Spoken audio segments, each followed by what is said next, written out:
하나님께서 우리를 택해서 하나님의 거룩함을 우리에게 주시고 또 하나님이 우리를 사랑한다 말씀하시고 예수를 그리스도로 보내주셔서 인간의 몸으로 오신 예수님이 여러분과 저의 죄를 다 담당하셨습니다. 그것을 믿는 우리를 세상 사람들은 성도라고 부릅니다. 성도들도 이 땅에서 살아갈 때에 가정에서 함께 살아갑니다. 성도를 새 사람이다, 한 몸 된 사람이다 라고 불려져요. 그러한 성도들이 오늘은 가정 안에서 서로 어떤 신앙생활을 해야 될까 구체적으로 성경이 말씀하고 있습니다. 큰 대지는 두 가지예요. 부부 관계, 두 번째는 부모와 자녀의 관계에서 지켜야 될 덕목들입니다. 여러분과 제가 하나님으로부터 은혜의 말씀을 받았습니다. 그 말씀을 온전히 100% 지키기는 어렵습니다. 그러나 그 말씀이 주신 감동, 그리고 감정, 생각을 근거로 여러분과 제가 행하며 또 무너졌지만 다시 마음을 잡고 그렇게 살아야지 하고 내가 살아가는 삶의 자리가 천국이다, 천국을 만들어가고 있습니다. 우리가 죽어서만 가는 천국이 아니라 내가 지금 살아가는 삶의 자리가 천국이다. 그런 마음으로 살아가시기를 주님의 이름으로 권면하며 축복합니다. 첫 번째 대지입니다. 첫 번째 대지는 18절에 아내들아 남편에게 복종하라 이는 주 안에서 마땅하니라.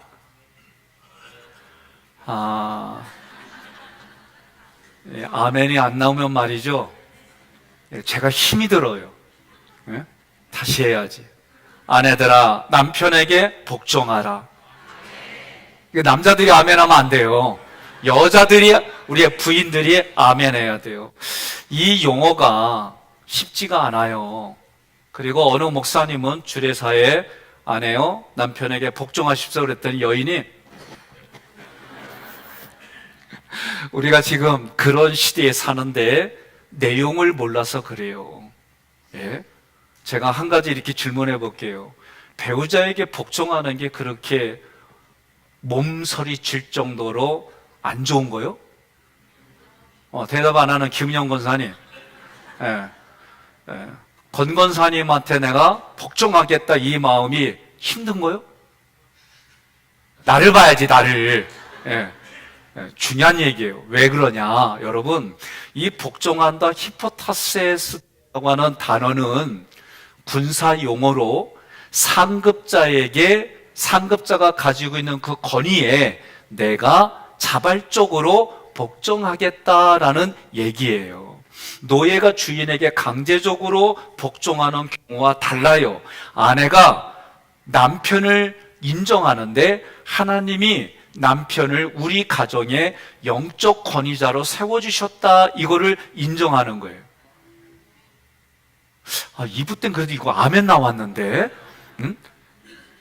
이제는 제가 눈에 익은 권사님들이 아멘 안 하면 내가 이제 직접 물어볼 거예요. 남편에게 하나님이 영적인 권위를 주셨다는 걸 인정해야 돼요. 그래서 그 남편의 지도와 권위에 내가 신뢰를 가지고 스스로 복종하는 것이 아내들아 남편에게 복종하라, 그런 뜻입니다. 참 희한하네. 미가엘만 제가 지켜보겠습니다. 하나님께서 남편이 가정을 다스리도록 주신 권위이고 창조 질서입니다. 감사해요.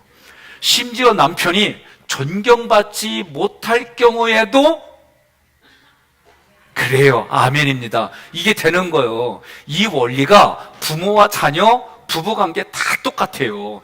지금 여러분들이 복종한다 그러면 내 인격이 내 막 이런 것들로 부대끼는 거 알아요. 모르는 거 아닙니다. 그런데 부부간에 그거 세우기 시작하면은 여러분 힘들어져요. 남편이 존경받지 못하는 경우에도 아내는 남편에게 복종하라. 하나님이 왜 그렇게 만드셨느냐? 하나님의 창조 질서가 내 마음에 들지 않더라도 아멘입니다라는 신앙생활을 하라는 거예요. 그러면 아내가 남편에 비해서 열등한 존재라서 그러는 걸까? 아니에요. 하나님의 질서를 따르는 아내된 도리, 신앙의 의무입니다. 성경은 교회가 그리스도에게 복종하듯이 아내가 남편에게 복종하라고 가르쳐요. 아내에 의해서 남편의 영적인 권위가 세워지는 거예요, 그게. 그러니까 밖에 나가서 내 남편이 마음에 안 들어도 내 남편은 이런 거 잘해요, 남편은 이래요, 이게 정상이야. 아, 나 너무 힘들어 지금. 어? 아니, 벌써 여러분들이 마음속에 벌써 마음이 옳고 그런 거, 저도 이 싸움 무지해요. 안 하는 거 아니에요. 그러나 하나님 말씀이니까 내가 순종하는 거, 이런 자세가 여러분 중요한 거예요. 예? 남편은 아내와 함께 구원의 노래를 부르는 거예요. 남편은 아내와 함께 지금 이 가정이 천국의 가정이다라고 길잡이가 되는 거예요. 그리고 하나님께 영광 돌리는 길은 이런 거다라고 가르치는 거예요. 남편이 믿음의 길로 잘 갈 수 있도록 아내의 협조가 있어야 되는 거예요. 제가 오늘 아침에 교회로 올 때에 아내가 나를 힘들게 해봐요. 그러면 나 솔직한 얘기로, 여보 나 설교하기 싫어. 왜? 부대끼니까. 예? 그러니까 아내가 나에게 예배를 잘 드릴 수 있도록, 잘 집례할 수 있도록, 말씀을 잘 할 수 있도록, 기분 나빠도 이해해주고 기분 나빠도 마음에 안 들어도 도와주면 나는 그런 줄 알고 와서 여기서 신나게 재미있게 감사하게 하나님 말씀 전하는 거예요.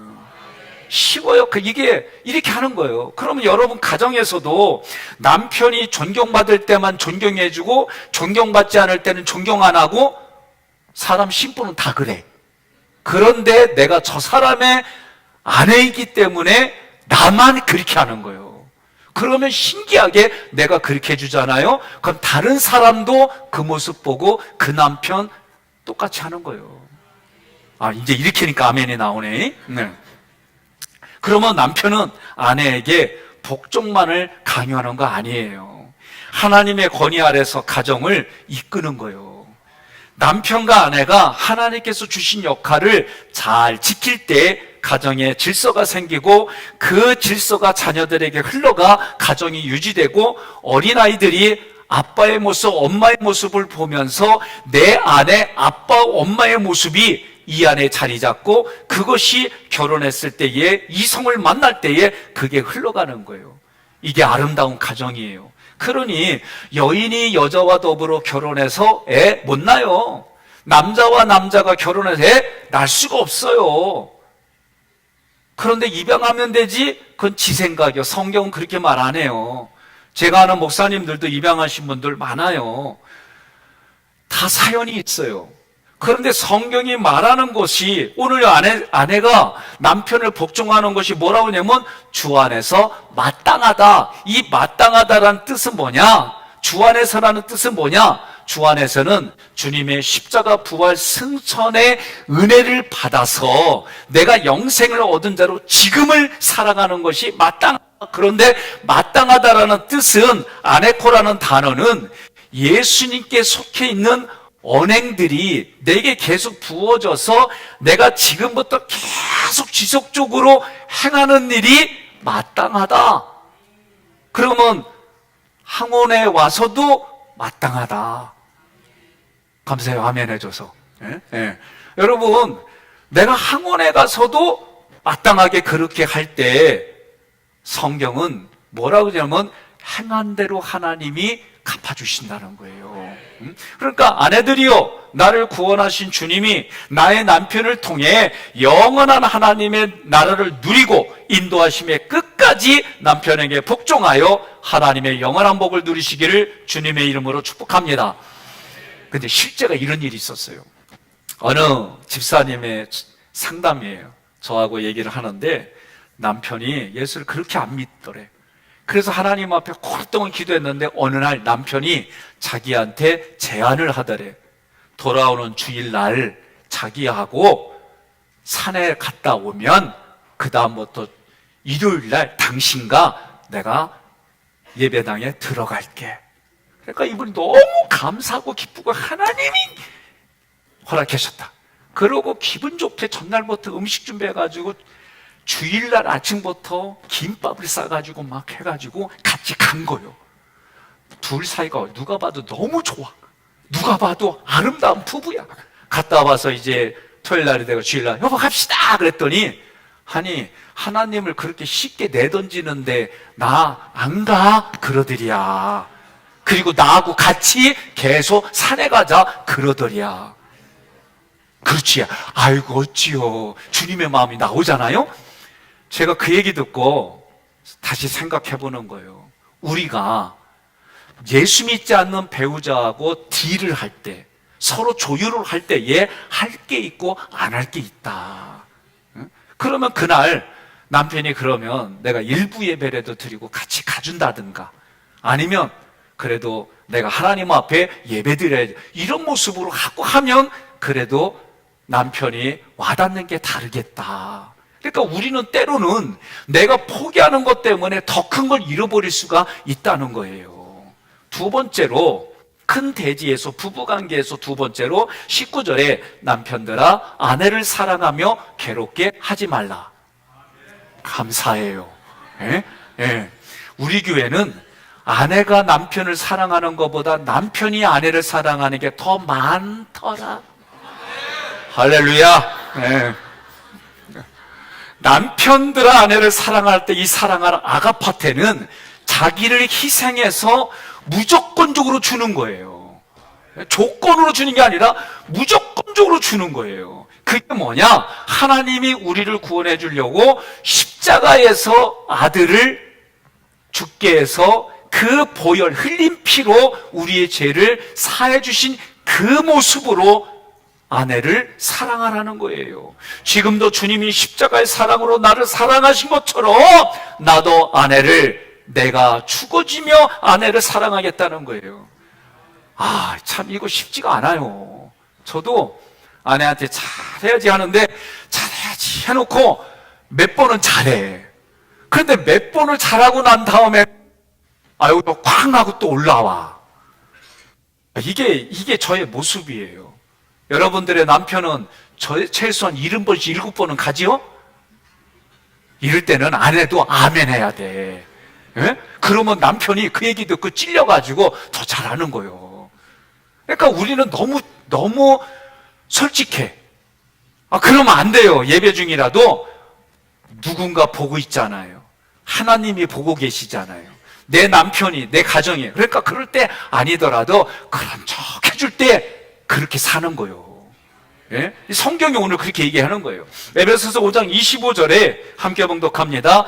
남편들은 그리스도께서 교회를 사랑하시고 교회를 위하여 자신을 바치신 것처럼 아내를 사랑하십시오. 아멘. 남편의 사랑과 아내의 복종은 상호 보완적이에요. 이러한 가정이 어느 가정이냐? 천국의 가정이더라. 옆에 분한테 인사해요. 내 가정이 그리워 그러세요. 예? 예. 내 가정이 그리워 그러세요. 윤건사님 왜 안 해? 다 보인다니까. 예. 신앙의 덕목으로 두 번째로 남편들이 아내를 괴롭히지 말라는 거예요. 제가 가끔 대중 가수들이 이렇게 가사들을 보면 그 노래를 부른 남편은 여자를 귀찮게 해. 그게 보니까 괴롭게 하는 것 같아. 그거 잘 찬양으로 이렇게 가져오면 안 될까? 예? 아니, 여기서 괴롭게 하다라는 이 단어는 피크라이 데스네라고 하는 단어인데, 이 단어는 이런 뜻이에요. 여러분, 자기 아내가 실수할 때 있지요. 흠이 있을 때 있지요. 온전하지 못할 때 있지요. 그런데 그 실수와 흠과 온전하지 못한 것을 콕 집어가지고 설거지하는데 뒤에서 콕 찌르고, 세수하는데 뒤에서 콕 찌르고, 애들 있는 데서 콕 찌르고, 계속해서 정죄하고 지적하고 그러는 거예요. 그러면 내가 물어봅시다. 미가엘에게만, 결혼 아닌 부인들에게만, 남편이 계속해서 그렇게 콕콕콕 찌르면 어때요? 에? 불편해? 그냥 불편한 감정만 있는 거예요? 나 2부 때는 말이야, 어느 분이 죽이고 싶대야. 내가 얼마나 놀래가지고 내가 잘하는 권사님인데, 나 권사님 앞으로 5m 앞까지 안 갈게. 그랬어요. 응? 그죠? 남녀노소 누구든지 다 이 마음은 같은 거예요. 다르지 않아요. 역사를 보더라도 노비들이 반란을 일으키고, 예? 그 오랫동안 그렇게 착취당하니까 역사를 보면 다 똑같아요. 수백 년 동안, 수천 년 동안 이어던 왕국을 보게 되면 그 안에는 사람들의 내면이 다 같은 거예요. 그러니 아내를 괴롭게 한다는 얘기는 남편이 계속해서 잘못한 걸 가지고 폭력으로 행사한다, 그런 거지요.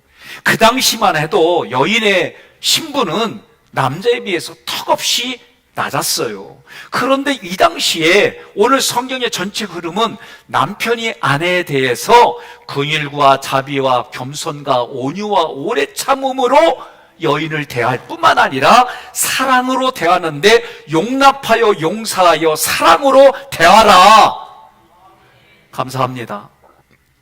그러는 것이, 여러분, 그렇게 할 때 아내가 더 그 예수 믿는 남편과 함께 찬송하며 감사하며 인도함을 받는 거예요. 제가 담임으로 있었던 그전 교회의 장로님 아들이에요. 결혼할 여인이 예수를 전혀 몰라요. 교사도 하고 그리고 활동을 참 잘하는 청년이었어요. 저를 찾아왔어요. 목사님, 내가 이 아내를 집에서부터 출발해서 교회에서 함께 예배드리고 모든 시간들마다 예수 믿게 하려면 제가 부득불 지금 하는 사역들을 내려놓을 수밖에 없습니다. 저한테 의논하러 왔어요. 그래서 제가 그렇게 해라. 그리고 정말 그 아내를 위해서 헌신하는데 도전을 받아요. 제가 정말 예수 믿지 않는 여인을 위해서 헌신하고 그 여인을 위해서 하는데, 결국은 신앙생활 잘하고 똑똑똑이 같은 애도 잘 낳고, 그러면서 목사님 조금만 기다려 주세요. 우리 부부가 목사님 이렇게 헌신할 거예요. 그 모습이 참 아름다웠어요. 여러분, 부부는요, 부부는 서로 사랑하고 함께하고, 그러는 거예요. 우리 옆에 분한테 인사합시다. 우리 가정만 같아요. 그러세요. 두 번째로, 성도의 신앙의 덕목으로 부모와 자녀의 관계를 말해요. 첫 번째로, 자녀들아 모든 일에 부모에게 순종하라는 거예요. 순종하라, 이 히파쿠에타라는 단어는 아래에서 듣다라는 뜻이 있어요. 부모의 가르침을 주의 깊게 듣는 거예요. 철저히 따르는 태도예요. 이는 아내가 남편에게 복종한다는 것보다 훨씬 강한 표현이 순종이에요. 그러니 자녀들이 부모의 권위에 절대적으로 순종하는 모습을 하나님은 하나님께 하는 걸로 받아주겠다는 거예요. 그러니 우리가 이걸 잘 가르치는 거예요. 저도 일부 때는 제 아들이 사역을 하니까 제가 이거는 피해갔어요. 그래도 내 직접 말하기가 좀 그래가지고, 이 아들이 방학 때 저한테 하는 얘기예요. 어렸을 때에 할 얘기가 있대. 근데 목사들이 말이요, 12시 넘어서 전화벨이 울리면은 일단 긴장을 해요. 다 좋은 게 아니야. 다 어렵고 급박하고 힘들고 막 이런 부분들이 급하게 전화 오는 게 12시 넘어서요. 근데 아들이 12시 넘어서 얘기하자고 그러면 또 긴장돼. 또 뭔 얘기를 하려고 그러나 하고 했더니 아버지가 동생들의 인생을 지금 망가뜨리고 있대. 아이고. 그래서 내가 놀래가지고, 아니 내가 어떻게 네 동생들을 망가뜨리고 있냐 물어봤더니, 핵심은 뭐냐면 요럴 때 아버지가 매를 들며 양육하고 훈육을 했는데 잘못했는데도 내버려 두더래. 그런 얘기예요. 그런 얘기. 그래서 제가 곰곰이 듣다가, 첫 번째, 내가 너 그렇게 했을 때 네 마음에 불편하고 분노가 일었잖아. 그러니 내가 네 동생들도 너와 똑같이 해서 네 동생들 마음에 분노 일으키게 하면 좋겠냐? 말을 안 해. 그리고 내가 두 번째로 뭐라 하냐면, 아들, 너는 나의 아들로서 그리고 동생들의 형으로 있다가 가. 아버지 역할 하지 말고. 에? 이 장남이다 보니까 장남과 장녀는 때로는 아버지와 엄마를 대신해서 동생들을 하는 게 있어요. 그런데 제가 가만히 보니까 아버지 역할을 하는 거야. 그래서 내가 아버지 역할 하지 말고 너는 형의 역할만 하다 가라. 내가 진짜 그렇게 얘기를 했어요. 이 아이가 형의 역할만 하려고 하는데 아버지로부터 보고 배우고 훈육받은 게 있으니까 계속 아버지가 있는데 아버지 역할을 해. 그렇게 하지 마라. 그러면 형한테 갖는 마음이 사라진다. 여러분, 자녀를 노엽게 하지 말라고 할 때 우리 자녀들에 대한 생각을 부모가 가져야 될 게 뭐냐면, 쉽게 유혹에 넘어져요. 자기의 본분을 망각할 수 있어요.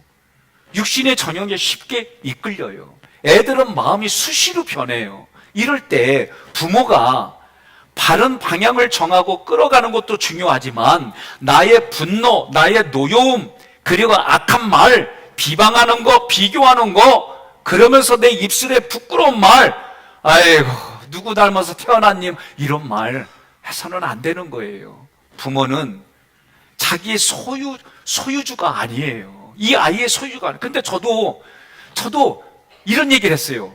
니들이 내 새끼니까 내가 하지 누가 얘기하냐. 근데 내 새끼라고 하는 말 속에 내 가운데 깊은 데는 하나님이 소유주고 우리는 임시로 맡고 있는 대리자입니다. 이 생각은 머리는 있는데 가슴 깊은 데서는 얘들 내 거라는 마음이 있어서 제가 그렇게 얘기를 하더라고요. 그러니 하나님의 것입니다. 하나님의 것입니다. 이거를 내가 계속 되새기지 않으면 어려운 거예요. 때로는 자녀가 내가 하지 못한 것을 해줬으면 하는 그런 욕망을 채우는 도구로 삼지 말라는 거예요. 부모의 권위만 너무 내세워서 지나친 간섭과 강요를 하게 되면 자녀들도 그걸 상처로 받아들여서 반항하는 거예요. 제가 둘째하고만 오래전에 우리나라의 사도세자라는 영화, 유아인 씨가 사도세자로 나온 그 영화를 본 적이 있어요. 그거 보고 아들에게 물어봤어요. 이 영화 보고 어때? 아들이 내가 뭘 질문하는지 알았어요. 이렇게 말했어요. 지금 이 영화 속의 아버지는, 왕은 아들을 공부로 잡았어요. 그랬더니 나를 쳐다보더니 하는 말이, 나의 아버지는 예절로 잡았어요. 그러는겨. 그래서 내가 뭐라고 그랬냐면, 저도 지금의 모든 내 삶의 근거가 1순위가 예절이에요. 제 안에 그게 있더라고요. 그래서 아들한테, 아들 미안해. 그때 아빠는 니들 잘 키우려고 그러고 남한테 욕 얻어먹지 아니하고 집안에서도 니네가 훈육이 잘 돼서 그런 걸 내가 했어. 근데 시간 지나고 나니까 그게 아닌 걸 깨달아. 그래서 내 용서를 빌었잖아. 그랬더니 아빠가 용서 빌어서 나도 용서했어. 그런데 내 기억 속에 그게 아직도 남아있어. 내 이 얘기 들으니까 그럼 이걸 어떻게 해결해 줘야 되지? 전문가를 만났어요. 내 아들이 이렇게 대답합니다. 그랬더니, 목사님, 큰 보상을 해주세요. 그러면 큰 보상이 뭘까? 우리 부부가 그때부터 고민하는 거예요. 이 아이에게 이 아픈 기억을 해결해 주기 위해서 나는 어떤 보상을 해야 될까? 그랬더니 어느 날 이 아이가 대학교 3학년 1학기 마치고 저를 찾아왔어요. 그리고 그 전에 2번 정도 대화를 나눴어요. 그 전에도. 그리고 이 아이가 아버지 말에 순종했어요. 나와서 하는 얘기는, 얘도 또 12시 넘어서 얘기 좀 하자네. 그러니 내 마음이 긴장돼요. 얘기했어요. 내용은 뭐냐? 자기가 앞으로 미래를 보니까 군인의 미래는 자기에게는 비전이 안 보인다는 거예요. 그러면서 그만두겠다는 거예요. 그래서 내가, 야, 한 학기만 반수하듯이 하고 휴학으로 좀 하자. 때려치는 건 그러지 않냐. 그랬더니 누구 닮았는지 기면 기고 아니면 아니야 보니까. 그랬더니 그만두겠다는 겨. 그리고 네가 하고 싶은 거 하겠다고 그래서 하고 싶은 거 하게 하는 중이야 지금. 그러면 이거 할 때 저는 우리 장로님들 표현대로 뚜껑 안 열렸냐? 뚜껑도 열리고 가슴에서 증기가 막 차오르고 있었지요. 그걸 삭혀가면서 얘기하고 조율하고 받아주고 이런 거 딜을 할 때 저는 항상 첫 번째가 뭐였냐? 하나님 섬기는 거는 잊지 말자. 하나님 섬기는 걸 네가 인정하면 그래 해. 이렇게 해왔어요. 나는 우리 성도 여러분들이 자녀들을 양육하며 저와 같이 잘 키우려고 하는 마음이 너무 과해가지고 아이들의 마음에 상처가 되고 분노가 되는 부분들이 없지 않아 있을 거다. 지난해까지는 목사님, 우리 자녀가 초등학교 때까지는, 중학교 때까지는, 고등학교 때까지는, 대학교 때는 잘했습니다. 결혼하기 전까지는 잘했습니다. 근데 지금은 안 한다는 거예요. 25년도부터는 이 아이들이 분가했어도, 자녀를 낳은 부모가 됐어도 나를 통해 신앙생활 잘할 수 있도록 우리 노력하십시다. 저는 하나님 앞에 지금 내가 갔을 때에 하나님이 지금 내 앞에 있을 때 너 뭐 하다 왔냐 그러면 하나님이 나에게 맡기신 생명을 하나님 잘 믿을 수 있도록 돕다가 왔습니다. 생명의 면류관이 예비되어져서 그 예비관을 받는, 그 생명의 면류관이 예비된 면류관을 받는 여러분과 제가 되기를 주님의 이름으로 권면하며 축복합니다. 성경은 자녀를 주의 교훈과 훈계로 양육하라는 거예요. 그러면서 오직 사랑과 오래 참음으로 가르치라는 거예요. 그리하면 자녀들이 낙심하지 않는다는 거예요. 낙심하다라는 뜻은 열정을 잃고 의기소침해진다는 거예요. 낙심한 자녀는 자신감을 잃습니다. 낙심한 자녀는 미래에 대한 희망을 놓습니다. 부모의 지나친 기대, 자기의 재능과 전혀 다른 그런 상황들을 강요할 때 그 자녀는 보이지 않는 곳에서 울고 있는 거예요. 부모는 자기가 이루지 못한 꿈을 자녀에게 강요하기보다는 하나님께서 이 자녀, 나에게 주신 자녀에게 달란트와 비전을 발견하도록 도와주는 거예요. 그리하면 우리의 자녀들은 자신의 능력을 하나님을 위해 사용할 수 있도록 건강한 인격체로 성장할 줄로 믿습니다. 데살로니가전서 2장 11절로 12절 함께 봉독합니다. 여러분도 우리는 아버지가 자기 자식에게 하듯 여러분 한 사람 한 사람을 격려하고 위로하고 권면하여 여러분을 영광의 나라로 부르신 하나님을 기쁘게 하는 생활을 하라고 했습니다. 아멘. 하나님이 우리 한 사람 한 사람을 격려하고 위로하고 권면하여 여기까지 도와주시고 앞으로도 도와주실 줄 믿으시기를 바랍니다. 부모는 자녀를 믿음의 사람으로 양육합니다. 자녀들은 부모를 통해 구원의 진리를 배웁니다. 하나님의 자녀로 합당하게 성장합니다. 이러한 가정이 천국의 가정입니다. 하나님의 영생을 나눠주는 가정입니다. 예, 나 어린아이 아까부터 봤거든? 첫 아이에? 그래요. 우리는 셋째까지 낳는 거 알죠? 예. 서로 남편이, 아내가, 엄마가, 아빠가, 아이가 힘들할 때만 서로 봐주고, 그래요. 힘들 거요. 그러나 그 아이가 성장하면 괜찮아. 아멘으로 들려. 나는 걱정하지 말아요. 응? 그러니까 저는 계획 중에 있습니다. 어린아이로부터 부모에까지 전부 다 1년에 몇 번은 그렇게 한번 예배를 드리려고 그래요. 너무 나눠져서 예배 드리니까 통합적인 예배가 필요하다는 마음이 들기 시작했어요. 그래서 어린아이들이 부모와 함께 예배 드리며 찬양하며, 그리고 아이들 못 떠들게 이렇게 잡지 마세요.